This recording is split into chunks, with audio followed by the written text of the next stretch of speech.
Happy Sunday, people. How's it going, guys? It's another Sunday. That means it's another episode of the weekly comic wrap up. And tonight's episode is episode 25 with a very special guest. But before we get into bringing on the guest of honor, guys, first off, it's Thanksgiving week. So a big happy Thanksgiving to all our fellow Americans out here in the chat, watching the replay and so forth. But not only that, we've got some news about next week. So yes, next Sunday, man, the guest of honor is going to be none other than Newbie Comics, man. Newbie's going to be hopping on.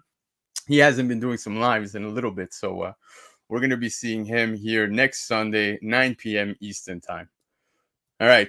I don't want to keep the man backstage for too long. We were chatting a little bit before the show, and I'm excited. I'm pumped as hell to be finally hanging out with him live on stream, but needs no introduction. We're going to give him one anyways, because if you're not already, guys, Beyond Wednesdays, go subscribe. You can find all the info within the description of this video, but him and his crew put out some banger content, always very informative. Like I was telling him, you can check out some of his shows Beyond Wednesdays, Modern Comic Mayhem, but one of my favorites to check out is the Almost 10 review. Yeah, man, he's always covering some of those books we almost never hear about, right? Like they don't make no lists. So that's what's always fun, man. I love checking out that stuff. But guys, say hello to none other than Bryan McClay. Bryan, how's it going, bro? Thanks for having me on, brother. I already see some homies in the chat, and a big shout out to Newbie Comics, one of the OGs, one of the good guys in this game and in this world. Love Newbie Comics. Shout out to Spine Ticks. I see Spine Ticks in the chat. What's going on? Yeah, man. Gang's all here, and especially you. Appreciate you swinging by. You're the guest of honor tonight, baby. So, we were actually talking backstage because you put on a killer show last night, man. I tuned in.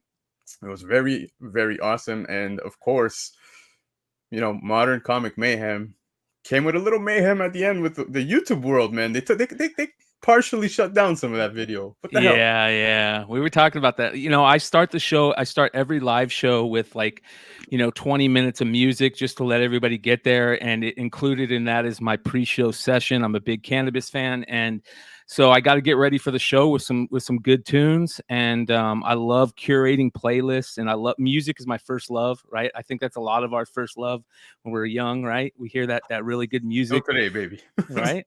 And so I have to put on some good tunes, enjoy a little, get chiefed and get ready for the show.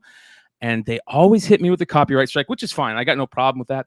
Every once in a while, they'll block your video depending on some band's got some crazy money deal going on with them. But yeah, man. So we had to edit it out, and it is what it is. You play the game, and you got to play by the rules. So, dude, I like I was telling you, I live for some of those because you put me on some bands. And last night, I think it was the one that played after Tupac. I was like, oh shit, I'm digging this one. I'm digging Sleep this Token, one. Man. Yeah.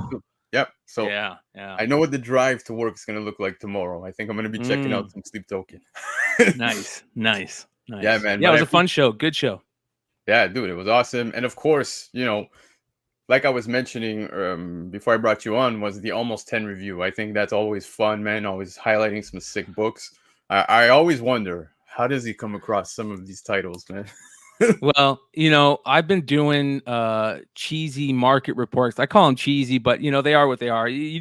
Us collectors, it's hard for us to get a lot of the information we get. So the best way is just jump on eBay and look at sold sales. And you know, you curate these market report searches over the years. And whenever I'm doing my market reports, same with Stein over at the House of Stein, we'll find these crazy books. And those are our favorite books, right? Those are the books that got me back into collecting comics. Those were the books that people would put up like, look, I got this at the garage sale and I can't believe I got it. And you're like, why is this such a big deal? You know, you got to find out some of those books, other than the fact that some are just beautiful to begin with. But that's my favorite part of collecting, is that stuff right there. Yeah, man, same. And in fact, for those of you who are new to the channel, Market Report, I tend to, you know, highlight some of the books from multiple lists. And tonight, I slipped in some of yours. So nice. we'll go through some of those. But hell yeah.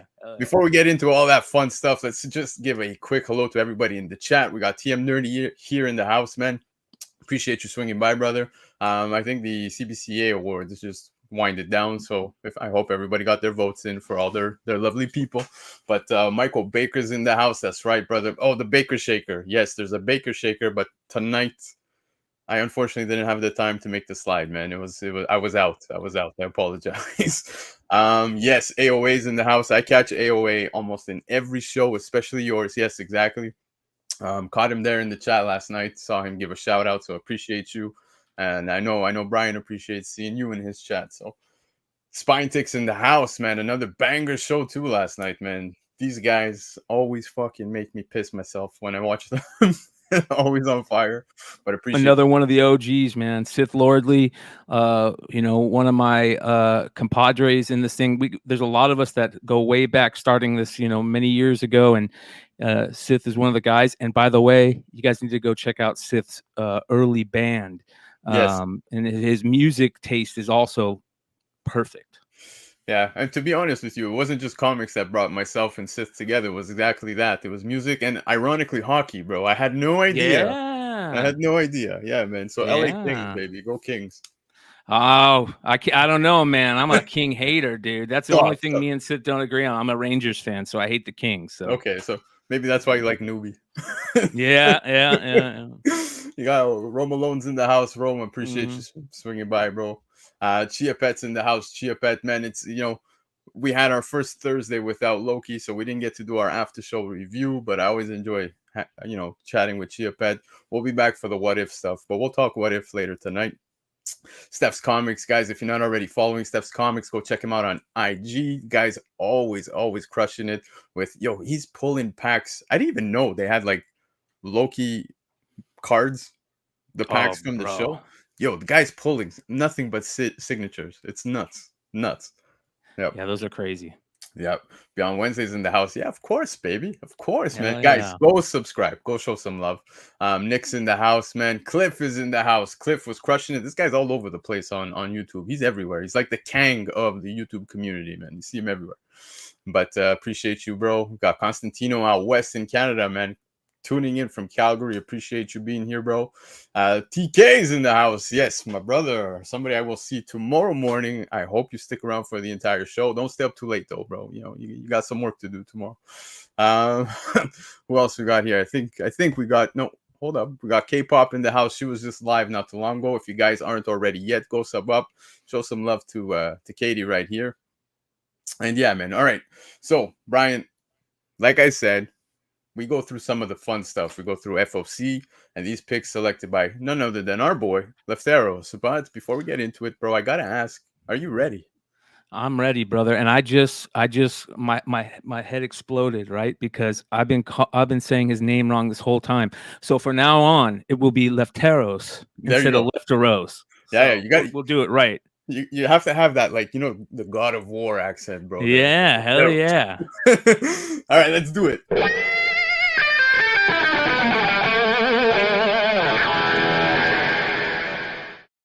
All right, FOC picks of the week, and like I said, by Lefteros, and if you guys aren't already, go check him out on IG. And our boy is actually writing the articles for FOC New Comic Book Day, and even the Cover Price Shakers on Cover Price. So definitely go support. And you can support him by visiting comicnation.us.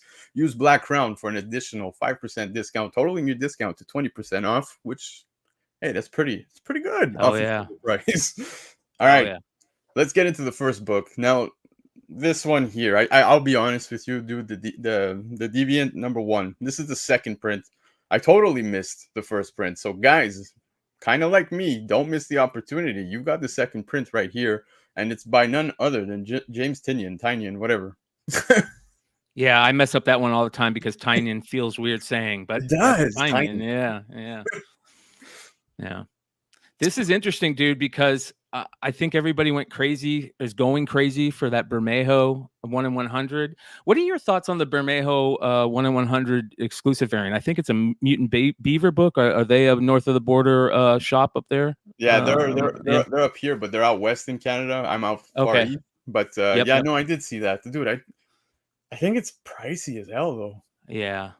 I just wish they wouldn't. I wish that publishers would never put a use a cover that they're using for a ratio variant, or for an retailer exclusive. And I know some retailer exclusives might not like that, but Yeah. I think they got to keep the ratio the same. Like I think you got to say it to the retailers out there. Would you want another retailer selling your same cover? No, you No. wouldn't. So I hope Yeah. that they do that. But I think this is a creepy, cool series. I love little short series like this. Christmas is my favorite time of year, and Tynan's been killing it. So I'm not surprised if this is a hot book this week and a big time FOC book too. So Yeah, dude, I agree. And of course, we've got Spidey guy Murph in the house, man. Yo, Murph, appreciate you swinging by. Yes, it's gonna be McClay action all night tonight, bro. But yeah, man. So it is kind of weird, man. I'm not too fond of that idea, like you were just saying. So whatever, it is what it is, and I hope we mhm. don't see this as a common trend too often. But Yeah. moving on from that one, we've got Ghost Rider 21. This is the main cover. Now, solicitation here implies that future of Ghost Rider may be revealed within this one. Dude, we just recently saw the Baren's cover for, I think it was issue 17. Was it that one? That Yep. Yep. exploded. Just Yep. exploded. Nuts, dude. Every Baren's cover in this run has been great, right? 90% of them, maybe 80% of them have been better than great. This is interesting, and I didn't think about this much last night, but I'm starting to think about it more. This is the final issue of this series, right? Is that? I think so. I could be wrong on that, but I think this might be the final issue of the series, and that's what that whole future of Ghost Rider means. If that's the case, I like this cover more because it looks like the fire on his head has been Bird, extinguished, yeah, right? it's done. Yeah. Yeah, I Yeah. So think I like that. that's a fine detail that I completely missed on this cover. Yeah. I don't think I liked it at first because the fire wasn't there. That's such a big part of the whole any Ghost Rider cover, right? Yeah, And makes the Ghost Rider covers better. But not necessarily better, but this is a cool little play on it being the final issue, if that's the case. And yeah, man, he's been killing it. I just hope that his pen doesn't get so hot that he can't yeah. keep it hot. Yeah, dude, it happens with many of them, especially of today's time, dude. Like, you remember when Nakayama made his constant covers of like the negative space in the background, and then Yes. just got redundant. At first, it was Yep. hot as shit. It was hot as shit, and then after, it just faded Yeah. away, man. But he does do some great stuff. I'm not knocking Nakayama. I love Oh, one of some the of his work. best. Yeah. Yeah, exactly. Hyper's in the chat, man. Yo, Hyper, appreciate you Hyper. being here. Yeah. Yeah, I was telling him he's got to hop back on. So Yeah, one of the best. yeah, sometime soon. But moving on to the next book, dude. I giggle about this one just because Joker Harley Quinn uncovered #1. This is the foil variant reprint of the iconic Joker and Harley Quinn cover by Alex Ross. Now, this could upset some people. Simply Yes, because, yeah. yeah, man, you went out and buy the exclusive at the cons and so forth, but you actually can get the foil now on FOC, and it's still available, guys. I think the interesting part is gonna be how well the foil looks, because I haven't seen the con exclusive foil. Yeah, I don't know how it looks, but some of the foil that they've been using lately has been very dull. It's like, why even use it at that point? So hopefully there's maybe some spot foil on them and the behind is like matte. yeah. Do it kind of cool. They got to change it up because of the same reason you're saying. It's gonna piss off collectors, and you don't wanna do that. Yeah, no, for sure, dude. Just a quick shout out on Kenny Swags in the house, another brother from the Spine Ticks crew. We got Justin Shannon who just popped in. Appreciate you swinging by, bro. But yeah, man, that's the thing is like, fuck, especially when it's like, people paid pretty, and those exclusives are not cheap, dude. Like, I know people paying up north of like $50, man. Yeah, yeah, or more. I mean, think about the resales. A lot of those people are jumping on some secondary selling platform and selling them the day of that con for twice, three times the amount. So Yep, of course. North 49, bro. Thanks for swinging by and hanging out with myself and Brian tonight. But yeah, man, I'll be honest. I would never, that's me. That's just me. I would not go crazy for those foil exclusives at cons and so forth. But now with the opportunity to pick this up at cover price, you better believe I'm going to do it. yeah, yeah. All right. Moving on from that, we got Kid Venom Origins #1. Kid Venom created a little bit of a buzz, right? Not too long ago, but solicitation here states this one shot will provide a glimpse at what the future holds for Kid Venom. So we got ourselves a one shot here. Now, if I'm not mistaken, I think there's even a ratio for this, right? You Or know, this, I'm not sure if there's a ratio for this, but yeah, I love this character, dude. I think this is a great character yeah, for. I might not be the biggest fan of manga or anime, but this is the type of character that Marvel and DC and any other big publisher needs to create right now that speaks to a different generation. And it's not. It doesn't seem cheesy. It actually looks pretty good. yeah, I like the other character that they had that was very manga inspired. yeah. You're talking I about forget Necroco right here. yeah, there you Yeah. go. Great character, man. Great Yep. character. So I like that they're doing this. I hope that this goes somewhere. I hope that they actually put some time and effort behind this story so it actually turns into something that people really love. Yeah. And it's funny because like you, I'm not the biggest manga fan, but you can see they're starting to put some characters here together, especially within the Venom side of things, the symbiote side.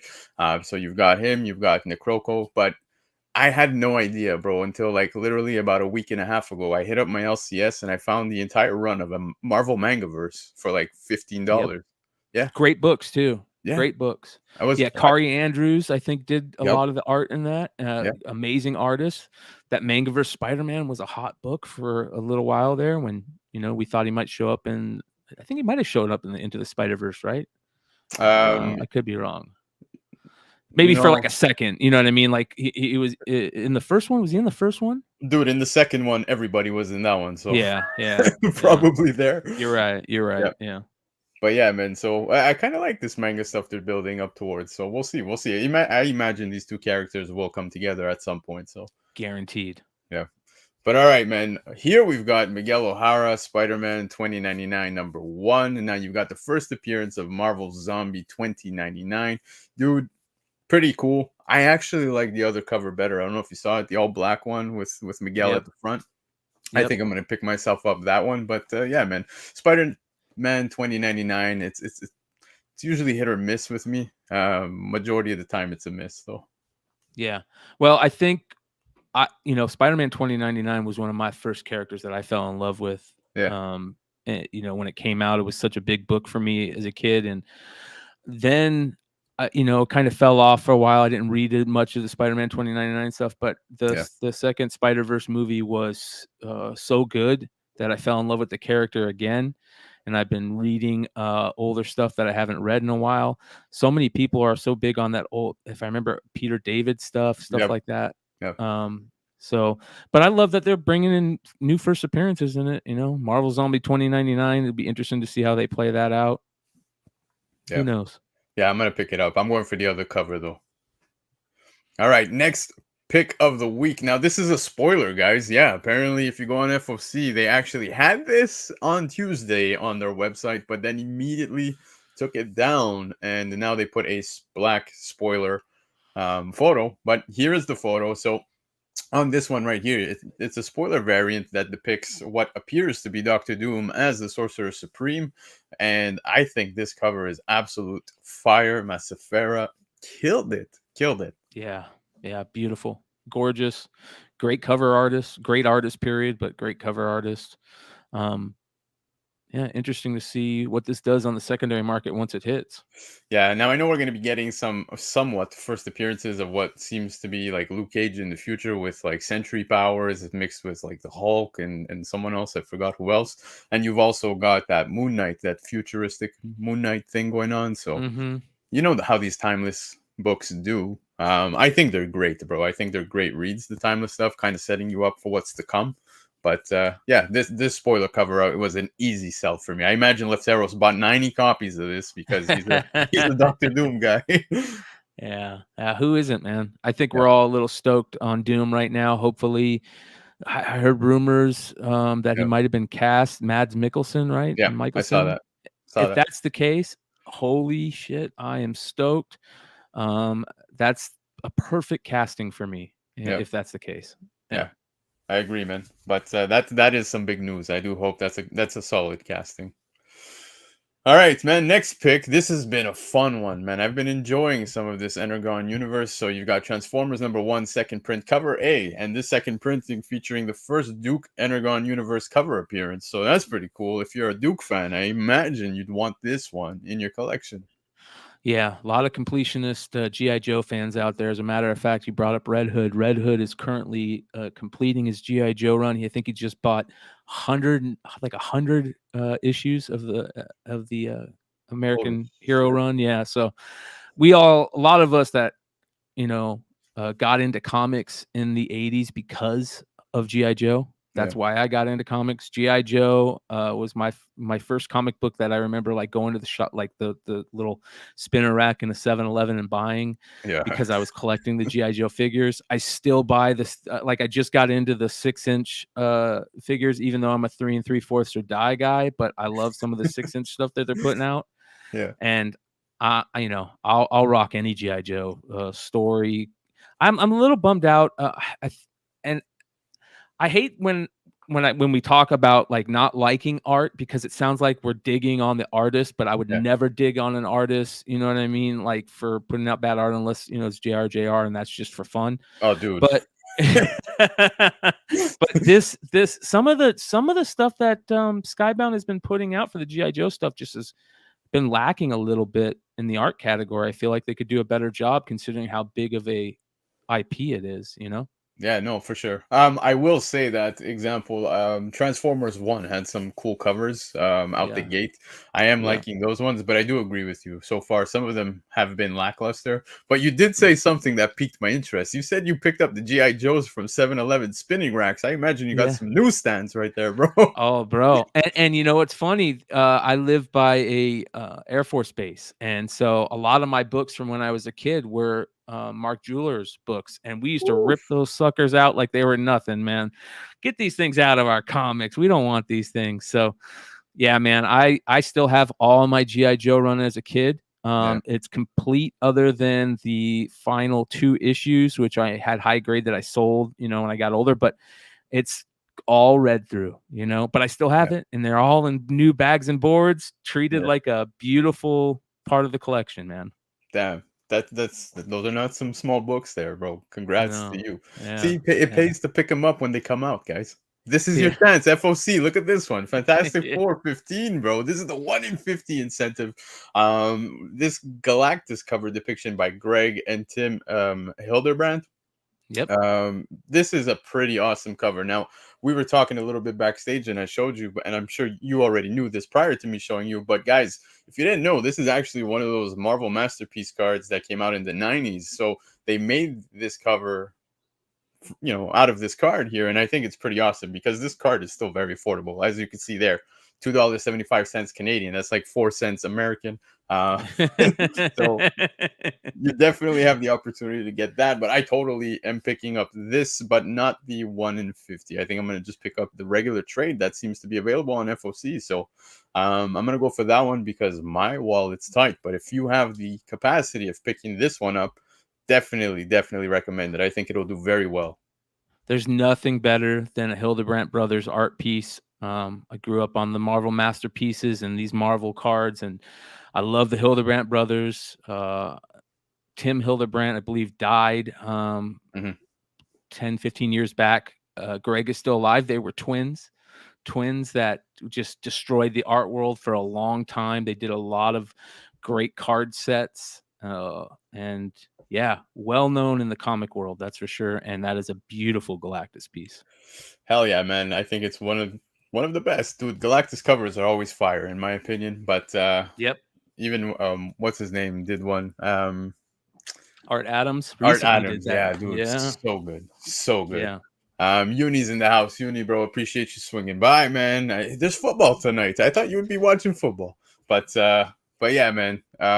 Moving on from this, we're gonna just wrap up some of the FOC stuff. Now, if you guys notice some of the slides here, Leftero's picks of the week, some of these were not on his Instagram. That's because, yes, you can find additional picks on Cover Price's website where Lefteros covers the FOC section. So you can go check that out. Highly recommended because he puts out a ton of information. And of course, you can support Lefteros by following him not only on Instagram, but definitely go check out comicnation.us, and make sure you use Black Crown for the additional 5% discount, totaling it to 20% off.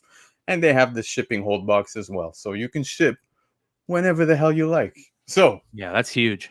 it is, Brian. Not too bad, man. We made it through the FOC shit, but there's a lot more to discuss. The market stuff, my favorite stuff to go through. Like I said, tonight we're not just touching on those big applications that we normally use. We're also going to feature some of the picks that you made this week. So I think it's safe to say you're ready. But I'm going to ask regardless. Are you ready, bro? I'm ready. Let's do it. All right.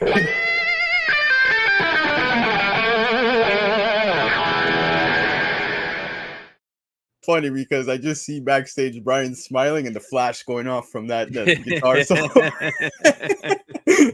But all right, man. So like I said, guys, yes, cover price, CBSI, eBay, go collect. But as well, we're going to feature some of the selections that my good friend Stephen Young is sorry about that. Some of the stuff that was put up last night by Bryan McClay on the Almost 10 reviews. So definitely check that out. All right, guys. First pick of the week. This one right here is X-Force 46. This is the Jeff DeCal 125 ratio. Came in at number 9 on cover price, and the raw high for this one is selling at 74 US. Near mint face market value is 52 US, which is pretty up there for a 1 in 25, dude. Dude, cover is beautiful. Beautiful, gorgeous, except for that terrible trade dress, man. That trade dress ruins it. This gorgeous Jeff DeCal piece, absolutely beautiful. I even like the little fall of X on the bottom. They have it in a nice spot where it doesn't take away from the piece. Oh man, if they could have just kept it like that and put nothing above her, I would have been okay with it. But it's still just as gorgeous to pick up, in my opinion. A lot of DeCal fans out there, and be interesting. This book is actually gone up in value over the last couple of weeks. You don't see very many books do that anymore, where they'll continue a rise after they come out. And that's pretty good for this book. And DeCal's pen has been very hot lately too. Agreed, man. And like you said, this is a recent release. It came out maybe like what, 2-3 weeks ago, somewhere around there, and instantly making a splash on the lists all across the map. So I think this is a beauty. I would definitely pick it up if the price was right. Yes. But all right, man, the next book, again, we have an X-Men book right here. It's Astonishing X-Men number 4. You got the first appearance of Armor. CGC 9.6 sold for 64 US dollars. That's pretty cheap. I mean, it's a 9.6 modern book. I totally understand. But raw near mints are going between $12 and $20 Canadian. Came in at number 6 on cover price. And I mean, this book is getting attention, rightfully so, because we heard that Momoko is going to be taking this character over into the Ultimate X-Men that is going to be kicking off very soon. So pretty interesting. Again, Momoko art is not my favorite, so I really, really don't want to see Momoko's art. But story-wise, I'm in for this. I think this is going to be fun. Armor is rumored to lead the way for the Ultimate X-Men as well. And I think it's a great character. I've always loved that character, Armor. She's been one of my favorite. I think she was did some of the stuff in the new X-Men. Wasn't she part of that new X-Men run too? I could be wrong about that, but love the character, love the design of the character. I love that they're using old characters again, you know, that might not have been used lately. And here's the thing. I agree with you on the Momoko stuff. I think Momoko is hit or miss. A lot of miss lately, but this is a perfect character for Momoko, in my opinion. The design of the character, fits her style. It fits her style very well. Yeah, maybe that was possibly why they felt like, hey, let's get Momoko on this one. That makes perfect sense. Yeah, but, and shout out to Chia Pet that says Joss Whedon creation, and that Astonishing X-Men run, one of the greatest all-time run in comics. Yeah. He says the Maystorm variant was a hit in my opinion. Yes, and it's definitely made some moves on the secondary market as well, right? Yeah. Yep. But all right, let's move on from this one. Young Avengers number 1. Now let's, guys, if I'll put up a spoiler 3-second pause here. If you guys want to dip out, feel free and come back within the next minute. But if you watched the Marvels, you might understand why this book has started to take off. That's all I'm going to say. If not, you got Young Avengers 1 year, first appearance of the Young Avengers and Kate Bishop. CGC 9.8 selling for $316 US. Near mint face market values $80 US. Came in at number 12 on cover price. And guys, I will be the first to say tonight, That is significantly cheap compared to where this book used to be, man. I was seeing this well over $1,000. If circle back within the last 2 years. Yes. Um, but yeah, dude, this has come down even after the rumors. Well, not rumors, what we saw. Still Yeah. cheap. Well, there was the rumors that has been, talked about that exact scene for probably a year now, that we've heard those rumors, and that those rumors were pretty well received, or said that they were locked in, right? But even with those, like you said, this book is still a great spec play, because these are characters that they could be setting up for the next team. We've always talked about that. They're great characters for the most part. And I think it's going to get even cheaper. I think Yeah. that it'll die down a little bit over the next couple of weeks, or maybe a couple of months. It'll get cheaper, and you might be able to pick this book up for $250 US, easy, in 9/8. Yeah, dude. I've seen raw copies at around 100 Canadian, which makes sense at the 80 US dollars. It's come down so much. Like I said, I was seeing raw copies at like $500 Canadian. So like we're at a fifth of that price from almost two. Yeah. Yeah, and there's some great variants, of course, with this. That Wizard World variant, the Yep. Marvel Legends variant. I really love that Marvel Legends variant, especially if you can get that in high grade. That's a tough find. Those are, and these are fun. The whole series are fun to collect. They Yeah. got some great covers The and great director's one is characters. the cheapest. Yes, and that's a cool book too. I love those Yeah. director cuts. Me too, man. It's all about that additional content. Yep. And another, again, Chia Pet bringing up another great name, Jimmy Chung. I'm Yeah. a huge Jim Chung fan. As a matter of fact, I didn't get to tell you this yet, but the Watcher cover that you used in the advertisement IG post for this Yeah. show, I own that cover. No way. I do. Watcher is my favorite character. Yep. That the cover that you used is the cover for Original Sin Yep. 0. Yep. And as soon as I saw that book be put out in previews, I hit up Jim Chung and I said, "Hey man, I gotta buy that cover." And he said, "Well, I can't sell it to you yet because it's not out yet, but I'll hold it for you if you want it." I said, "Yes, I want it." And it just so happened that I live in Phoenix. He was in the Phoenix area the week after it came out. He sold me the cover, gave me 3 additional pages, and on that cover is a little picture of the Nova character, Yeah. Sam. What's his name? Sam Alexander. Sam Alexander. Yeah. That was on a separate piece of paper too. So I got like 5 original pieces of art from him. I think I paid like $2,000, and it's one of the greatest art pickups I've ever had. That's a My solid favorite pickup, pieces. dude. Yeah, and Yeah. an Original Sin was a good read. I really enjoyed it. In fact, I even went wild.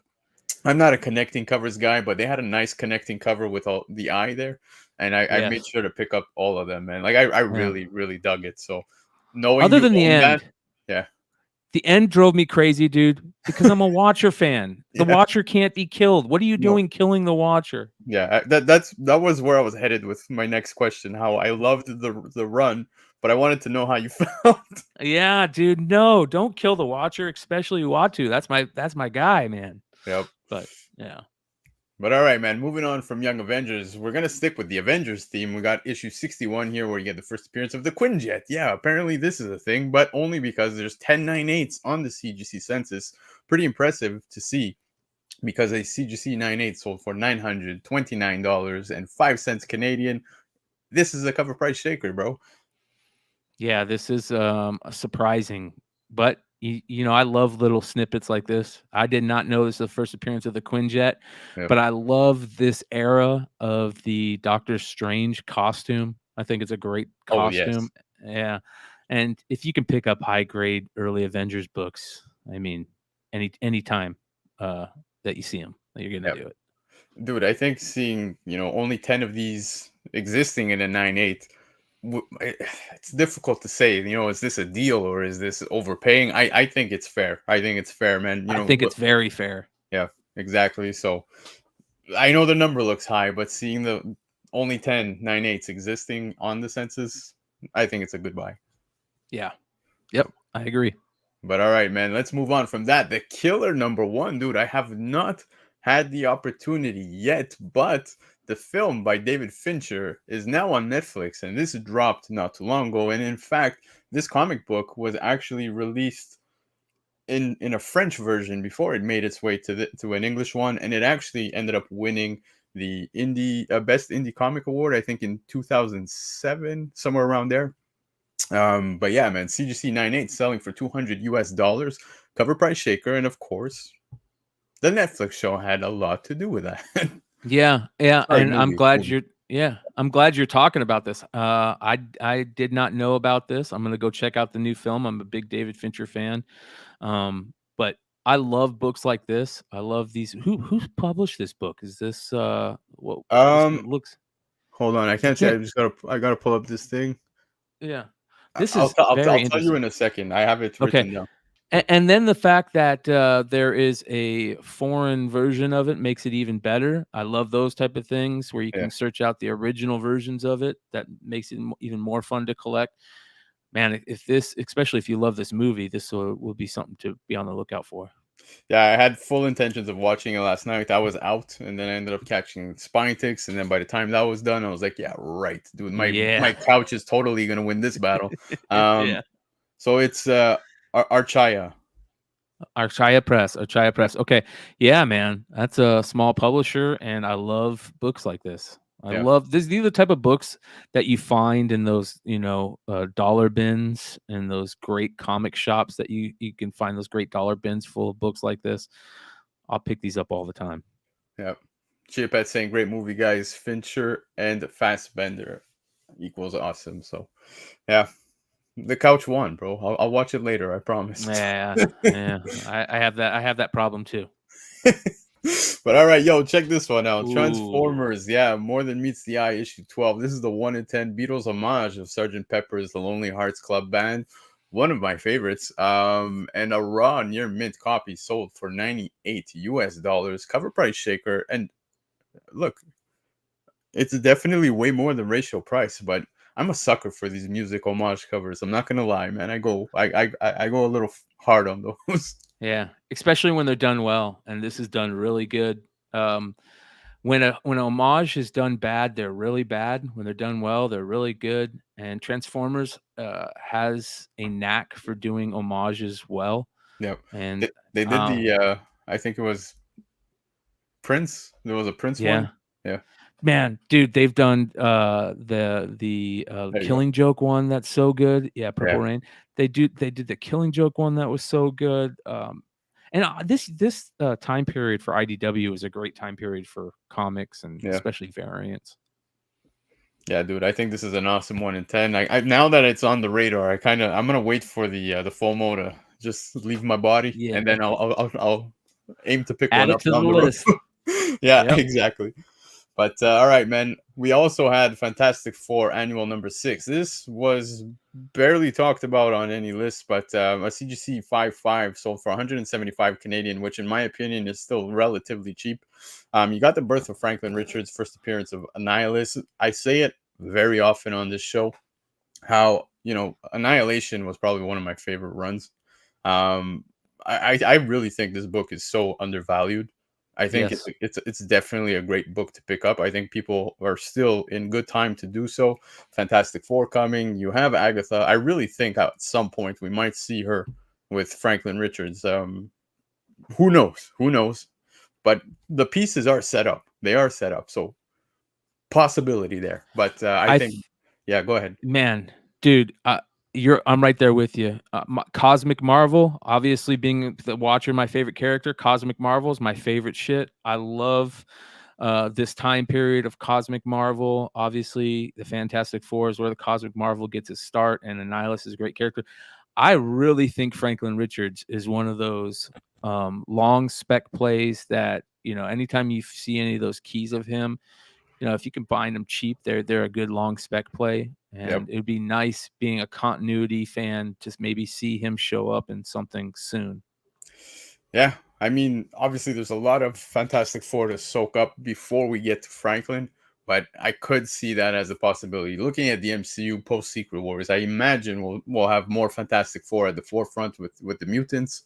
So definitely a possibility. That's all I'm saying. Yeah. And I really hope although we've not gotten Nova stuff, right, within the MCU, we keep getting told we're going to get a special presentation, we're going to get a TV show, we're going to get all that fun stuff. Annihilation, bring it to some kind of Yes. shape or form. I need it. I need it. Yeah, if you guys haven't checked out the Annihilation run, great run. It was a great event that happened in comics at that time. Yeah. Had some really great art, some great artists on those covers, great stories. Not just the big name characters, the smaller little side characters had some really great stories on there Yeah. too. Hey, yo, shout out to Justin. He picked up a copy, so good for you, bro. You did good, man. Yeah, nice book. Yep. But this one was interesting, dude. The Black Panther number 6, 1-in-25 ratio. I saw this one pop up on a few lists. Raw copy. It's a 1-in-25.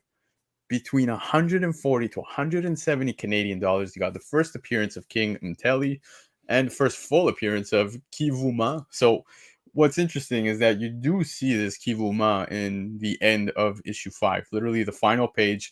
I know we're going to circle back to, ASM 299, 300, all that fun stuff, whatever. But I would pick up the 5 and the 6 if you believe in this character. Now, this is a banger of a cover. Absolutely Amazing. beautiful. Yeah, it's insane. 10. Yeah, King Mteli was pretty intense. I'm not gonna lie. What are you have you read the whole series so far? Yeah, I'm caught up.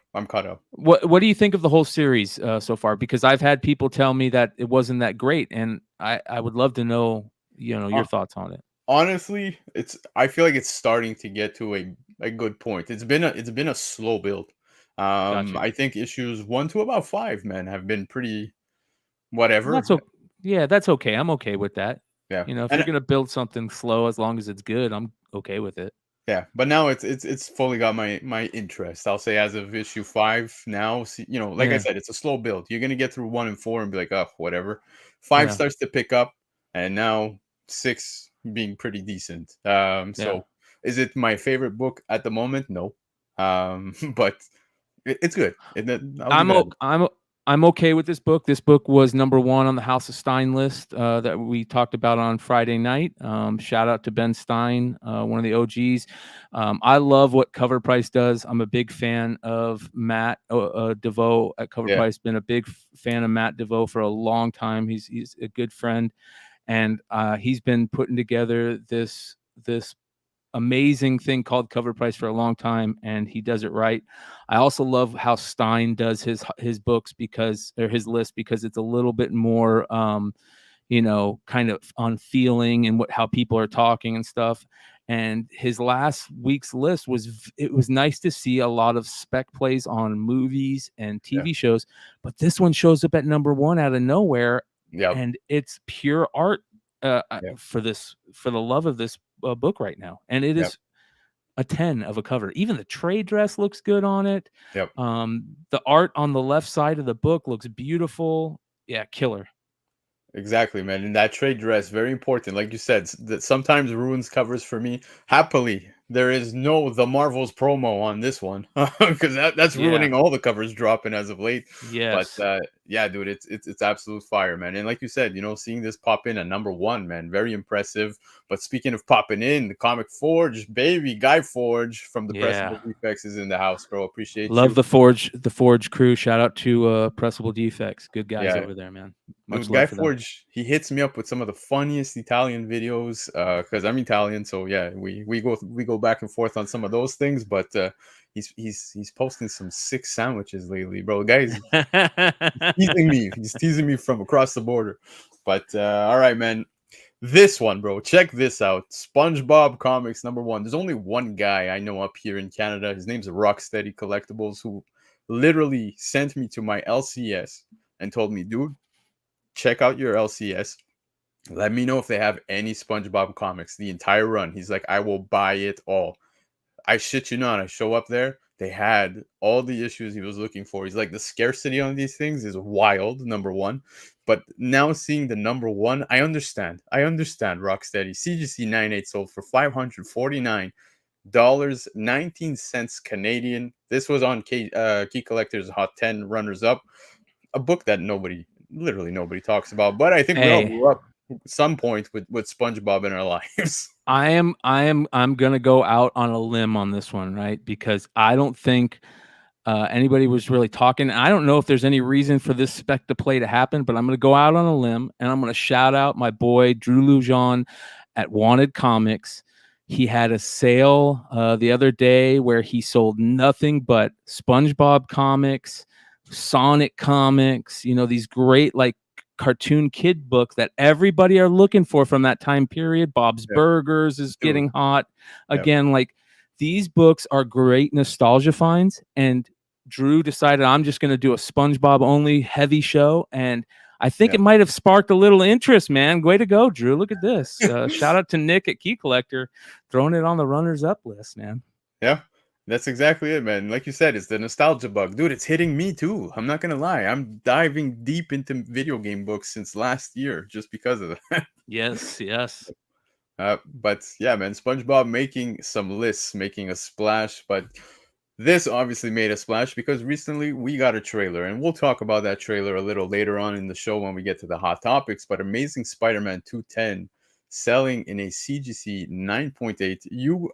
I believe you actually brought this up last night on the show. And I noticed when you highlighted the eBay sale, it was crossed off best offer. Here's your best offer, baby. $975 US. Literally sold November 17, 2023. First appearance of Madam Web. Crazy because this book tanked so hard. So hard. $2,500 at a high a year ago, something like that, 2 years ago. Yeah, man, it's rough. I made some good money off of this book selling these raw. You could find these books just about any shop that you walked into. You could find these books for a while early on when we started hearing about, you know, rumors or, hey, this might be a character they're going to look into. We had a buddy that was working for Sony at the time, and you know, we would get little tidbits here and there, and this book really shot up fast. And a lot of us were saying, I don't get it, but it is going for crazy money, $2,500 in 9/8. I mean, raw copies were selling for ridiculous amounts. Yep. And here it is, one of the hot books of the week, and it's, you know, half price, more than half price, half of that original sale, that 9/8 sale. Yep. We're in a different world, man. That's for sure. Yep, it's wild, dude. We were talking some of the nostalgia stuff, and this one came to mind because it's funny. I was actually trying to find this one. I'll just put it up very quickly. But another one from the childhood, bro, was Rocko's Modern Life #1. There's a comic. Yeah.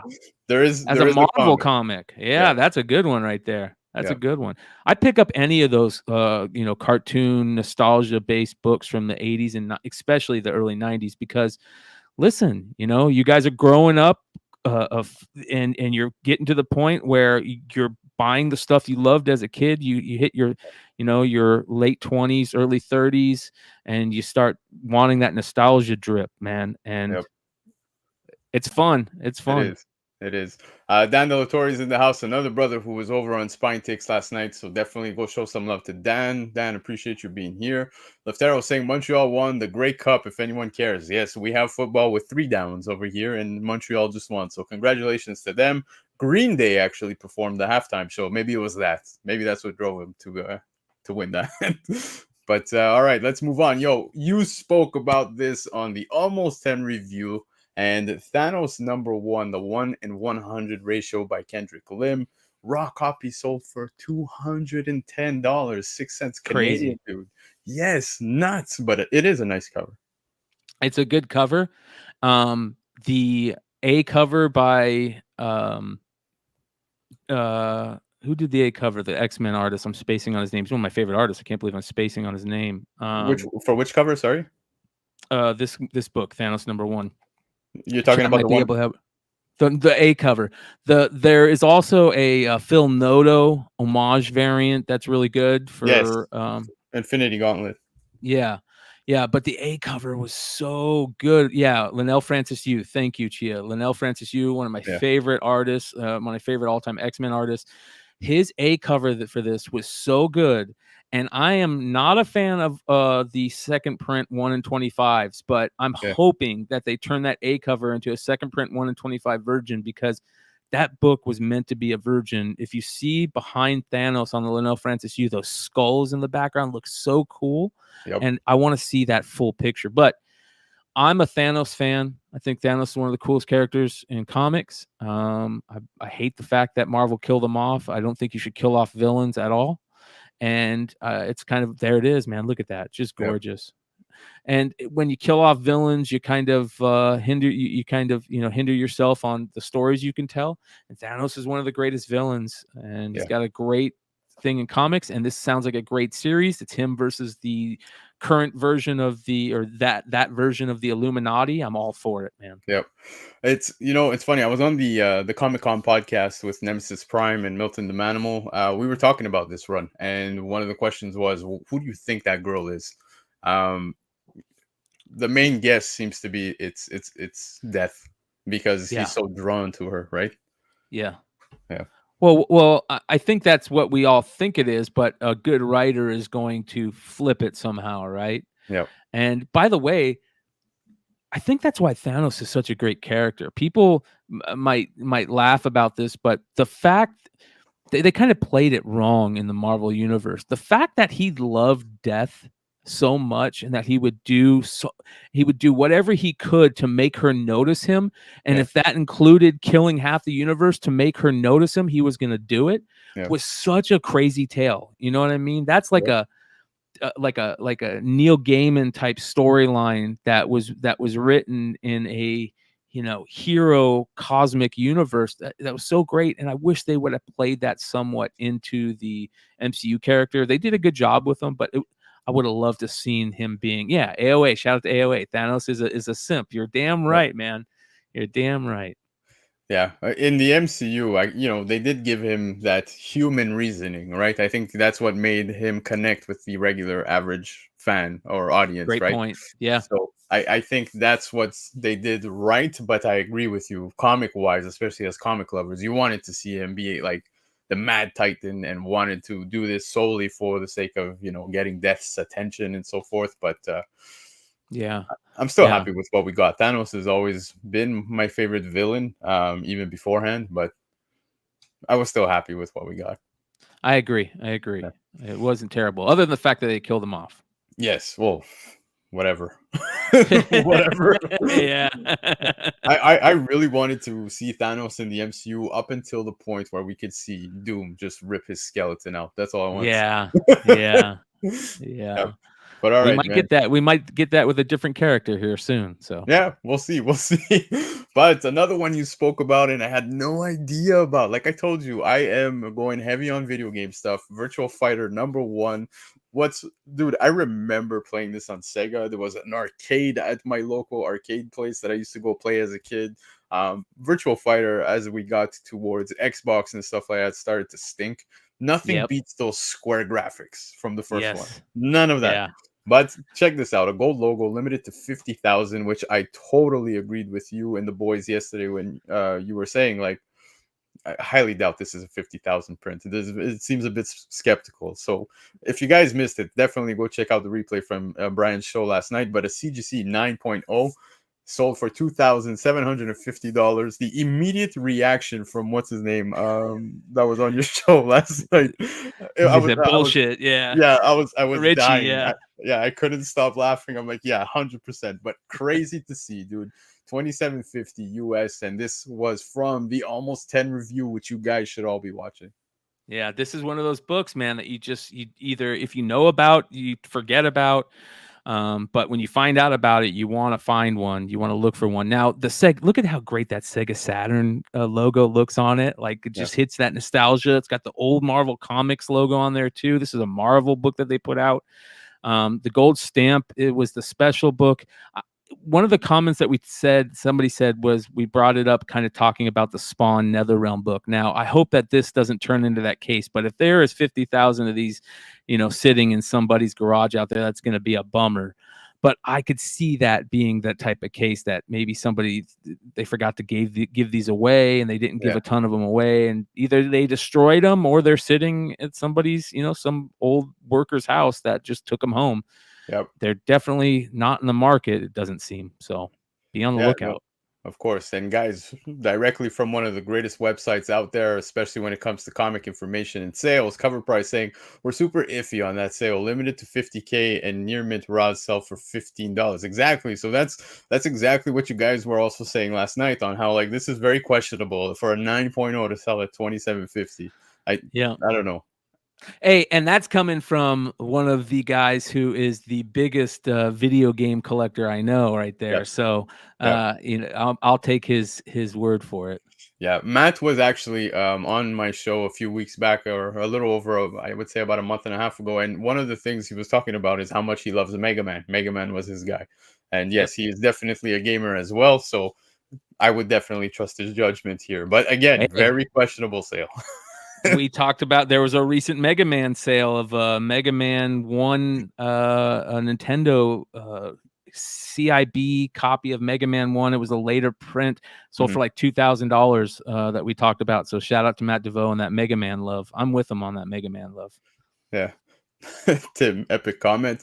But all right, let's move on from this, bro. We gotta talk about this. You did as well last night, but this one blew my mind. Heroes Reborn original art, yes, the infamous Rob Liefeld Captain America art sold for 1 second, keep talking. 132,000 US dollars. This was on the Heritage Auctions website, and it is absolutely insane. Now, again, this is original art. I could totally understand. It's infamous. So whoever made this purchase, congratulations to you, because you finally own the original art of this insane. Yeah, that's like owning a meme. Exactly 1,000%. Well, this is one of my favorite all-time topics, this image, and not because it's the you know, the image that it is. It's because of the book that it's in. And for, if you guys don't know where this comes from, a lot of people don't know where this comes from. This was a image that he drew up for Wizard number 55. I'll actually share my screen with you, brother, if you want to go ahead and show it. This is the cover. If you guys are ever out looking for through Wizards, they usually find them in old comic book shops. Be on the lookout for this Wizard Guide to Comics number 55. This is where they talk about the Jim Lee and Rob Liefeld takeover of the Marvel characters that they did, and that image for Captain America is on the interior of this book. And if you look at the sale of that, it actually says promotional for, you know, the title of it is like promotional art, because it was put in the Wizard, which is absolutely amazing. I know he did a comic cover that also has, I think, Bucky on it, his version of Bucky that looks similar, but it's not the same. And I love that fact. I wanted to know what this was for, where it first showed up, because it's such an iconic piece. Yep. Exactly, man. Like you said, it's iconic, and kind of like what Cover Price said here, how you basically bought yourself a meme. And yes, this has become a total meme. In fact, what's another fun cover that Liefeld did was Captain America 1 with the floating head. I don't know if you've ever seen that one. Yeah.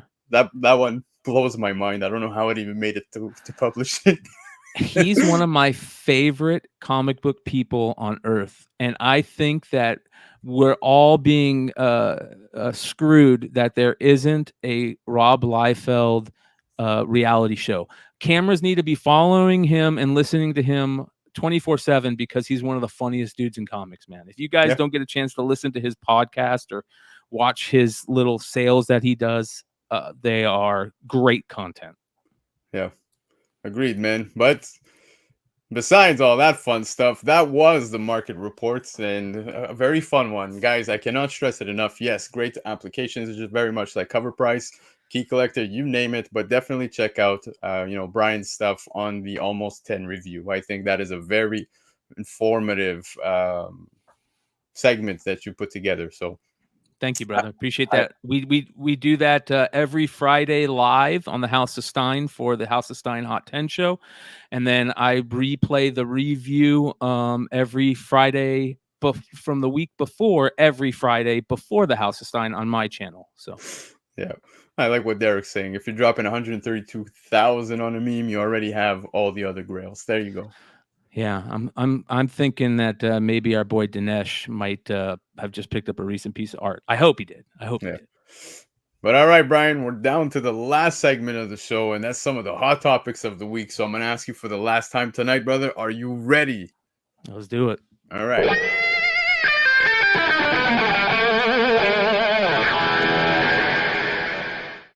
All right, I feel like it's an MCU heavy one again this week. A lot of stuff that came out, especially after the strike, dude. A lot of news starting to pick up again. Actors and other people forgetting how to keep their lips sealed through this strike. Bro, they've been waiting to drop these things for months now, and they're just like, I hate to bring it back to a fart joke, but man, you know, you got those Ring doorbells where you see the videos of people like running to their house to get to the shitter, and you know, like they're waiting to let that stuff flow, dude. So yeah, man. They had some spicy Mexican. But all right. Let's get into the first topic. Now, some more Kang Dynasty troubles seem to be arising here because director Destin Daniel Cretton has stepped down as the director of the film, but remains on board the MCU as he continues to focus on upcoming MCU projects like Shang-Chi 2.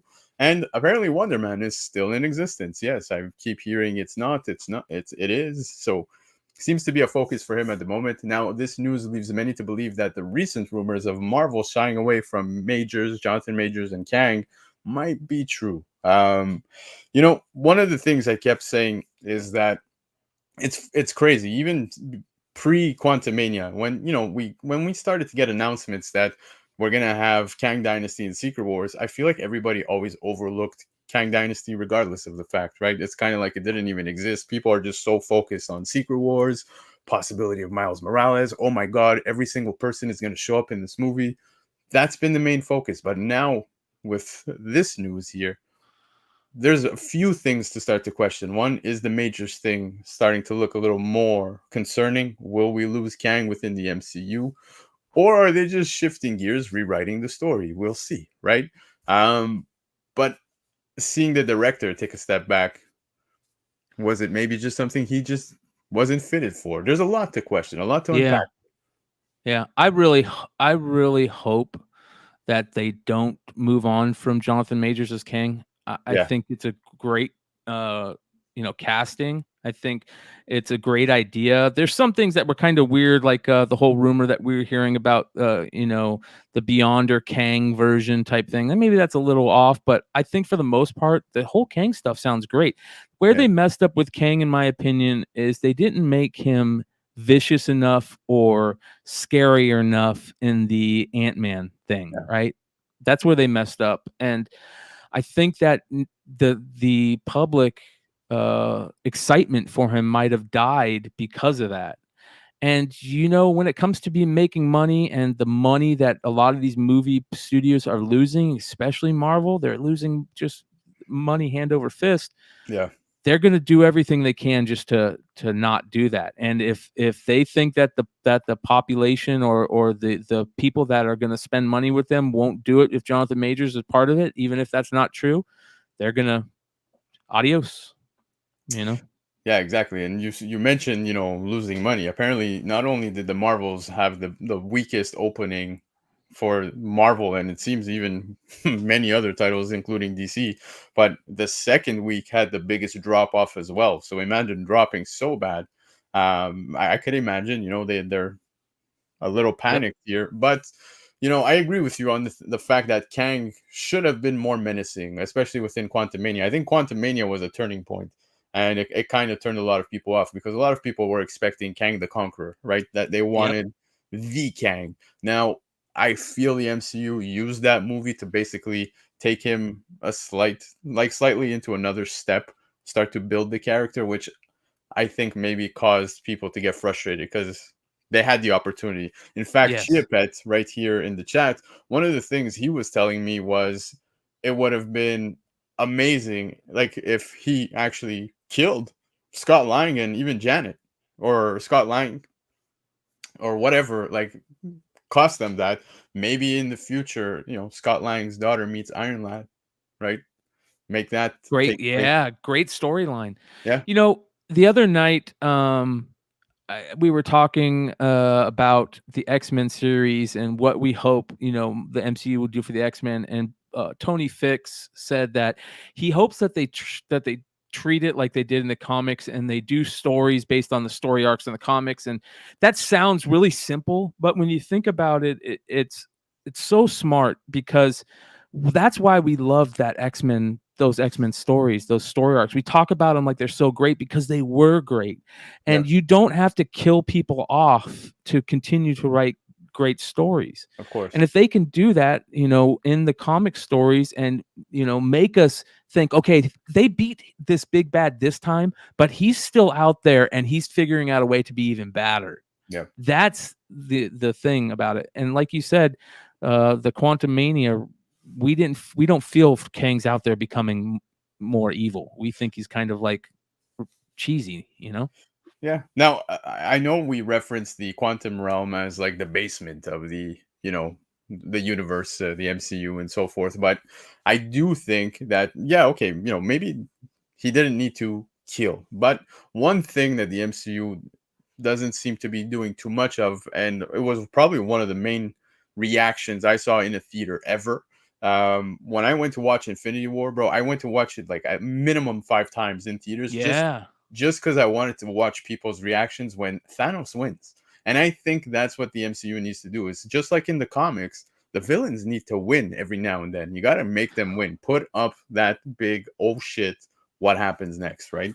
So, Empire Strikes Back, man. That's yep, why that to a lot of Star Wars fans, Empire Strikes Back is the movie because of that. yep, That's why Darth Vader is, to me, the greatest villain that's ever been created next to the devil. yep, Like there is reasons that we look at these as iconic creations because we're scared of them a little bit, yep. Exactly, exactly. But we'll see, man.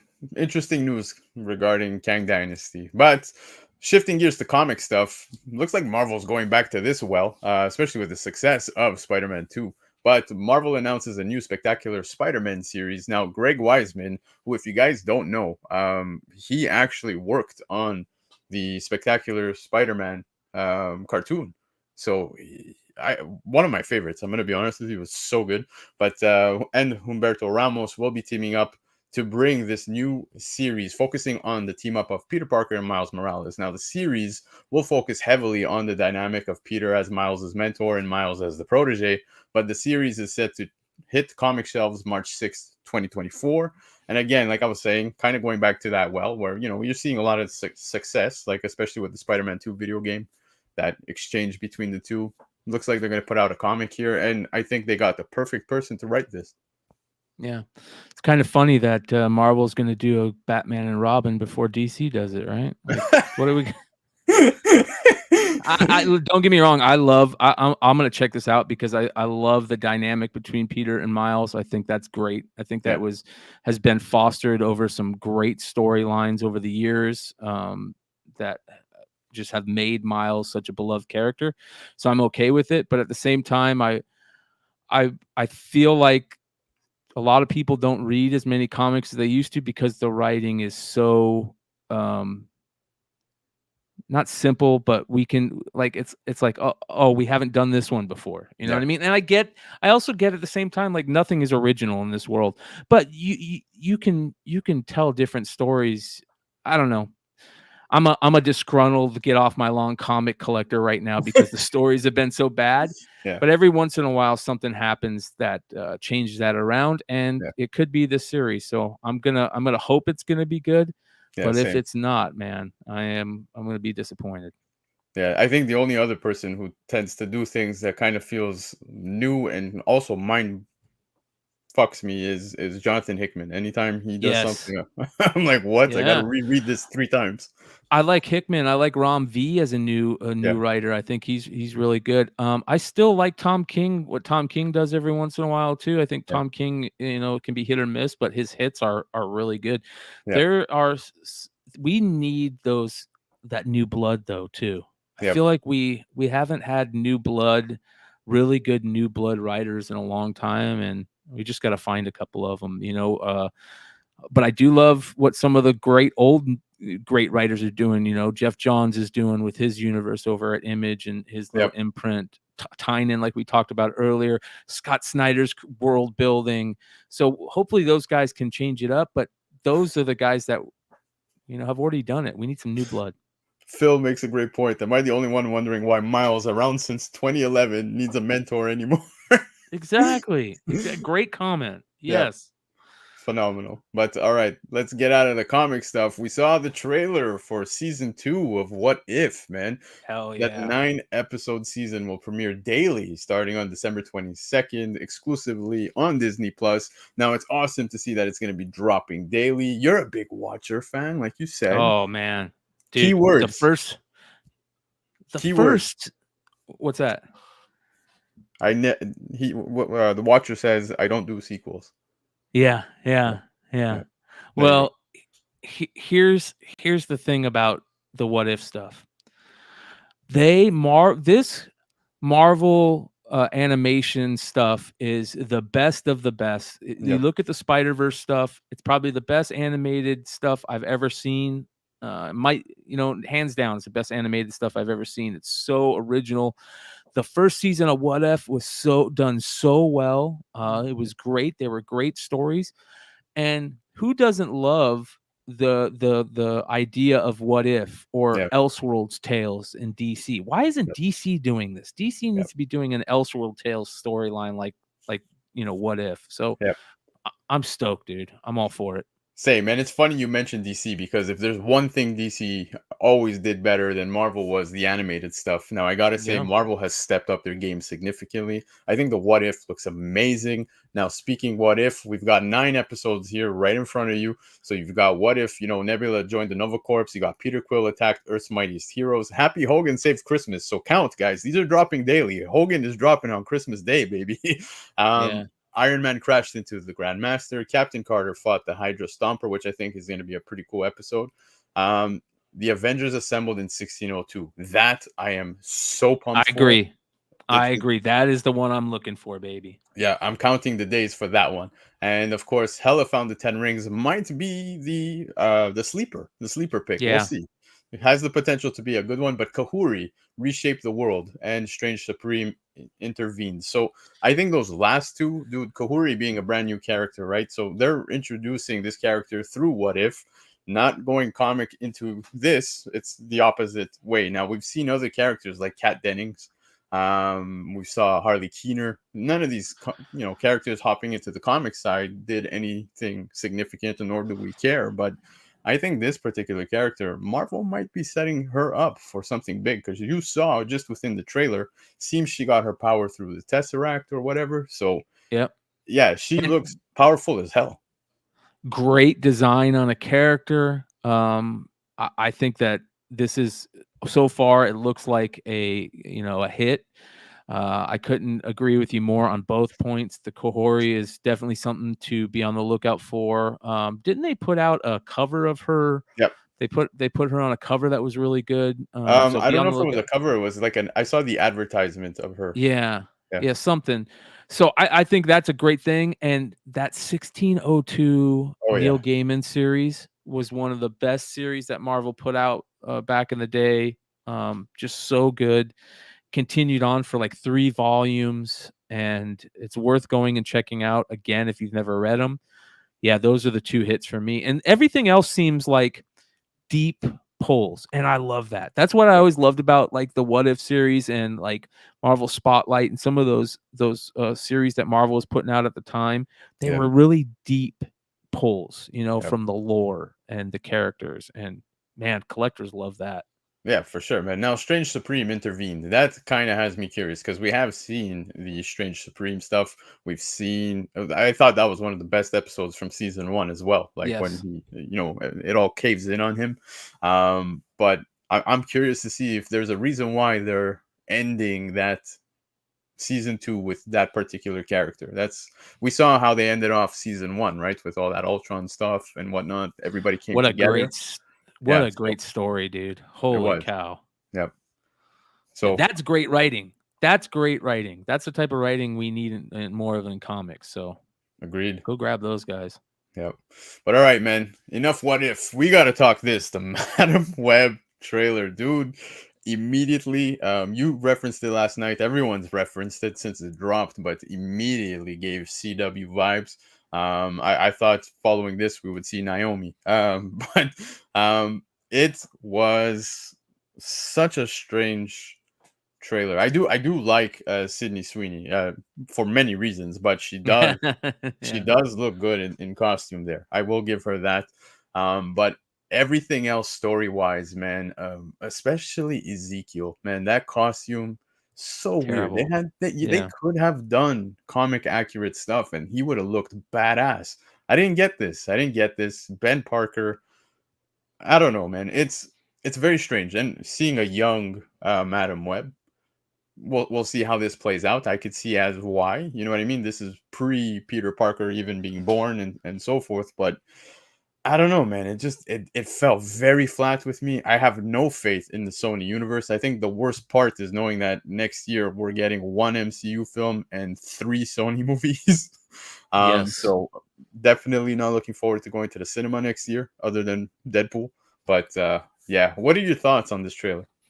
I think you hit it on the head. There are some good things that I really like, though. I like the idea that they could do the time traveling aspect right. And by I'm right, I mean don't let it be such a major part of the storyline. Like Yeah.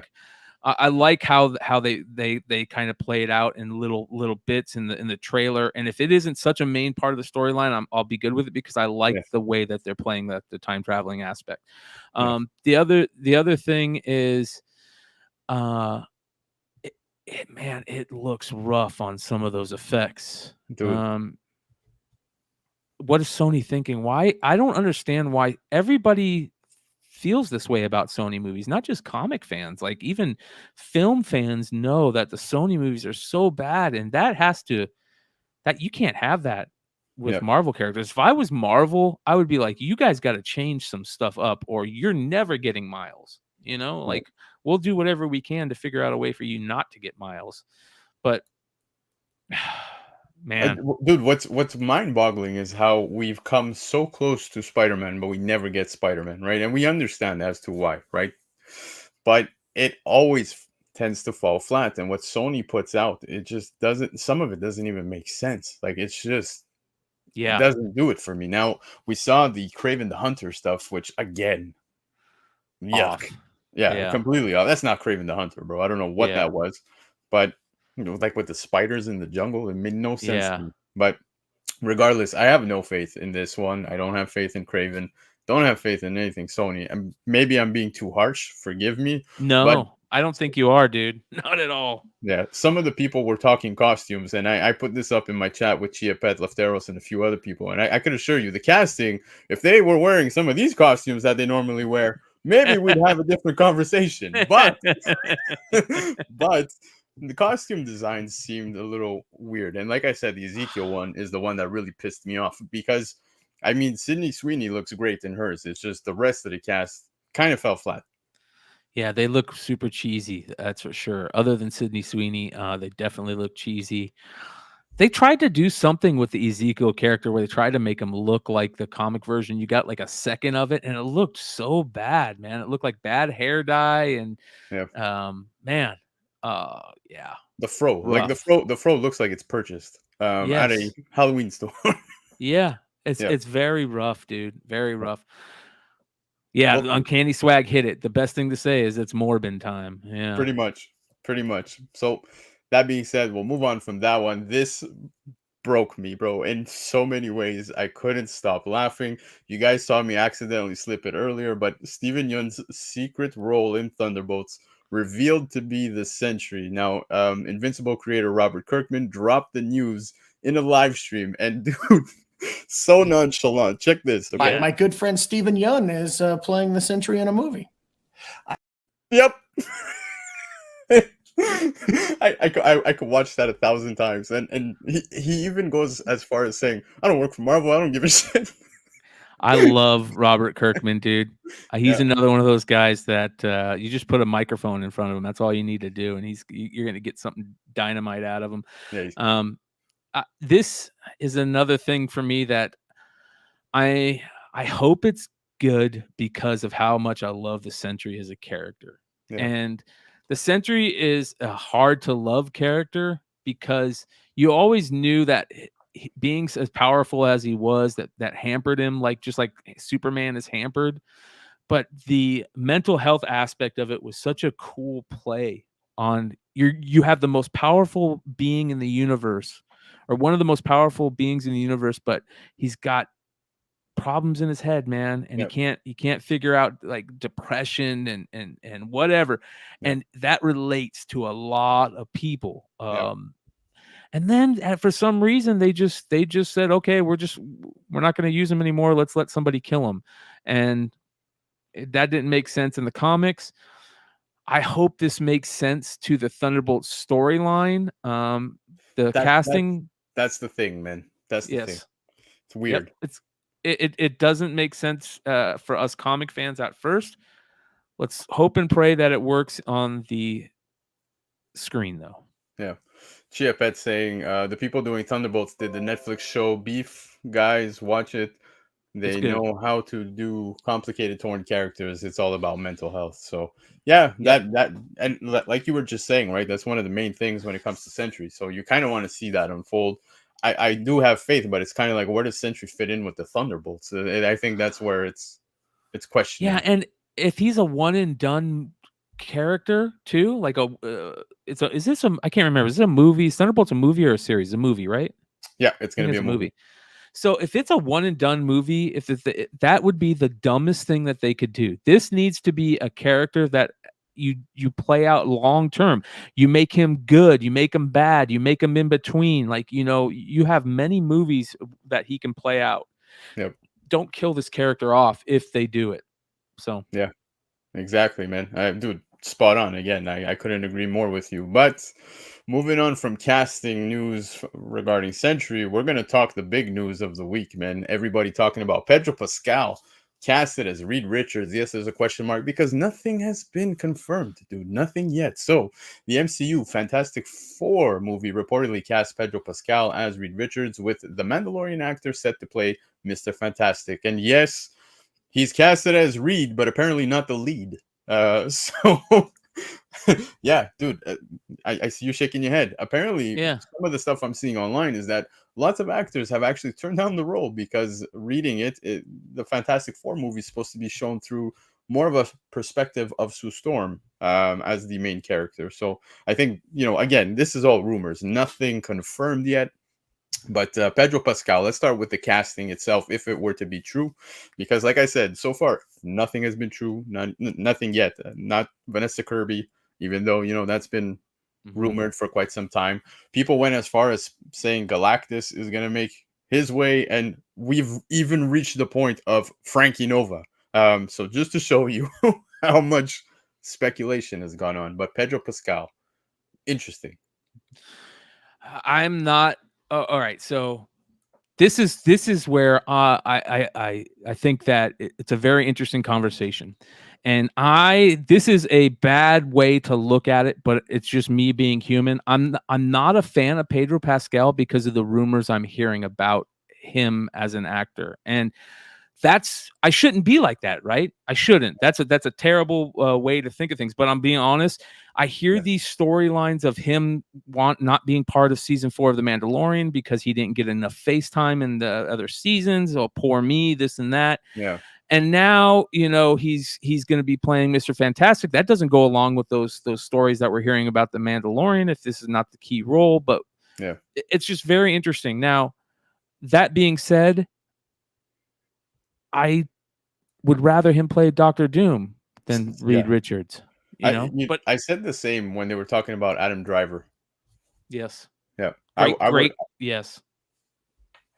I'd love to have Ag- seen him as Doom rather than Mr. Fantastic if that were to play out. Now, Pedro Pascal, yes, I want to shout out Chiapet because this photo is by Boss Logic. I took it exactly from there, and Boss Logic did a great job of making him look pretty comic Reed-ish, yeah. accurate-ish. Yeah. But it's just a out of nowhere casting. And again, Yeah. this is rumored, so nothing confirmed yet, but it's been the main talk of the week. A lot of people talking Pedro Pascal. I would open Instagram. This is all I'm seeing, whether it be in stories, timelines, whatever it may be.